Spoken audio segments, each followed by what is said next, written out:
Have you heard people say, I want to get into the flow? That's an actual thing. It's a state that's opposite the state of apathy. I'm Dr. Tracey Marks, a psychiatrist, and I make mental health education videos. Apathy is one of those mental states that can be very debilitating. You really don't care about anything. Apathy can be defined as reduced motivation to engage in goal-directed activities across 3 domains: initiative, interest, and emotional responsiveness. You can become apathetic as a result of depression, schizophrenia, neurologic disorders like stroke, traumatic brain injury, Parkinson's disease, and dementias like Alzheimer's. Another thing that can cause apathy is antidepressant medication. I talk about this in a video that I did on becoming emotionally blunted from antidepressants. The emotional blunting would be an example of the 3rd domain of emotional responsiveness. You can feel like you don't have much of a reaction to things. You can't get super excited, but you also don't feel super sad either. You just feel flatlined. And that problem can be improved by decreasing your antidepressant just a little. And of course, this is something that you'd want to do with your doctor. But the full experience of apathy also involves just being in this place of just existing. You're not motivated to do anything. And more than that, you don't care whether or not you do something. And even though this sounds like it could be a nice, relaxed, low-key state, it's not. It actually causes internal distress and dissatisfaction, even if you don't express it. Motivation requires that you are willing to do the work, that you can sustain the attention and effort towards the work, and you find that the work is worth your effort. Apathy is not the same as feeling depressed, but some people can have a hard time telling the difference. You don't feel like yourself. You can't get engaged in things like you used to, and it may cause problems in relationships because you emotionally detach from people around you. Now, you don't have to be depressed to experience apathy. You can have waves of apathy that are triggered by situational factors like losing your job or being isolated because of a prolonged quarantine. A psychologist named Mihai Csikszentmihalyi, who I'll refer to as Dr. C, developed a model of psychological states, and these states are based on your level of mental and emotional engagement in an activity. Your engagement is determined by your skills and how much the activity challenges you. And out of this construct came the concept of flow state, which is the opposite of apathy. And this is how the model looks.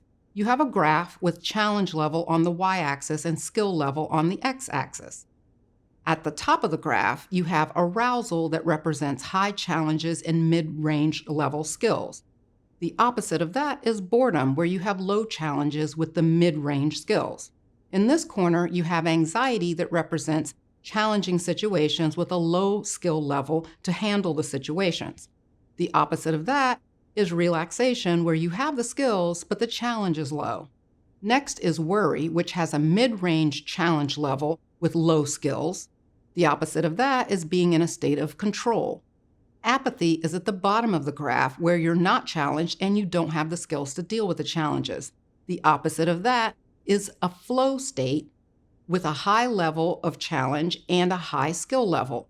This is where you want to be, and inducing a flow state is a way to overcome apathy. The flow state happens where you're fully immersed in an activity that's challenging and requires your skills, knowledge, or creativity.